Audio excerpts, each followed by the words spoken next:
To transcribe into finite language in the confines of limited vocabulary the infinite glory and effulgence of Guru Dattatreya, the unified manifestation of Supreme Trinity Brahma Vishnu Maheshwara, is an impossible task for any.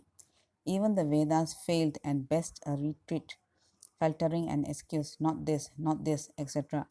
But even so, if at least a small and single ray of supreme of the Godhead can be captured, that is enough to redeem the world. And through divine grace, the impossible becomes possible to some a little extent at least.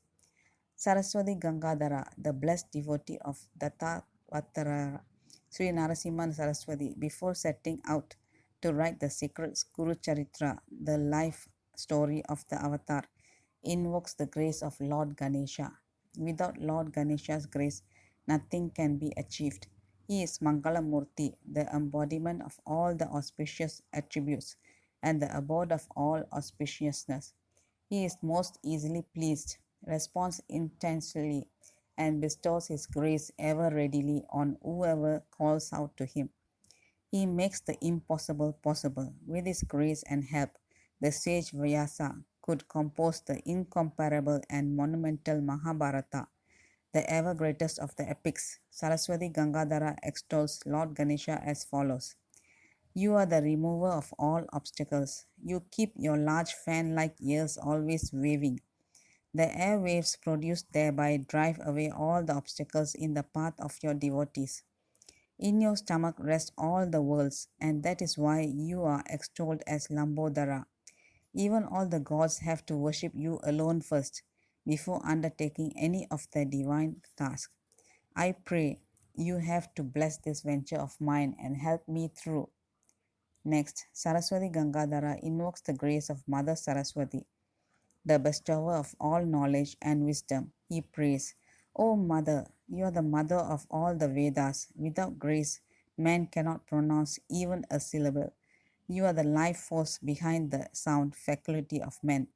You are the indweller in all the fourfold aspects of sound, vis, para, pasyanti, madhyama, and vaikari, is from the sublet of the gross of expression of sound. I beseech you to bless me and help me in this venture of mine. Saraswati Gangadhara next prays to Trimurtis and to Sri Dattatreya. He prays, O Lord, you are the primeval Guru.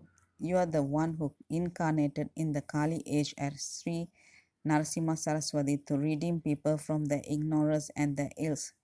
With full faith that you alone are going to steer me through this colossal venture, I am setting upon this task.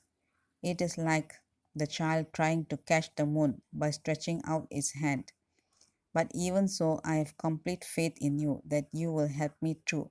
Thus, Saraswati Gangadhara starts the divine narrative, the Guru Charitra.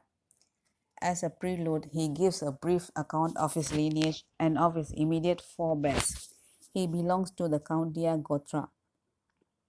He is the fourth generation in the line reckoning from Shyamadev. Shyamadev's son was Nagnath, and Nagnath's son was Devyosro. All of them were staunch devotees and worshippers of Guru Nath and of serving the master in his lifetime. It was because of the merit earned by them that one among their family, Saraswati Gangadhara, could become an instrument of the Lord to write about the divine leelas of the great Dattavatara for the benefit of humanity and the world. It should, however, be understood that the life of any great saint or master, and much more also of an avatar like that of Sri Narasimha Saraswati, is like a huge iceberg lying submerged in the frozen waters of the ocean and showing but a tiny crest or pinnacle afloat on the waters. What will be the discernible to human eyes is just the tiny portion afloat above the waters, but not the mountain-sized iceberg submerged under the waters. So also in the following account of Guru Nath's life, it is but a fraction of his glory that will be delineated.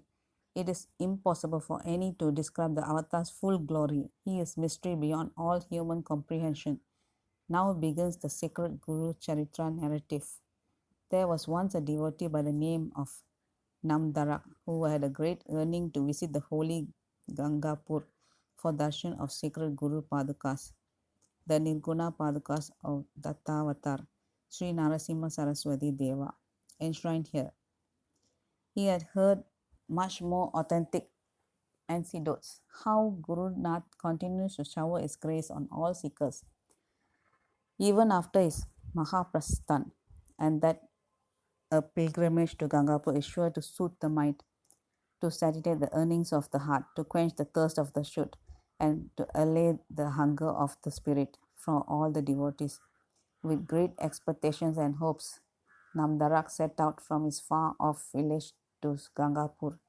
The journey was long and arduous. He was very exhausted and had lost all stamina. He was seized with despair as to whether he would survive and be able to reach the destination at all. Lo, no mother ever forsakes her child.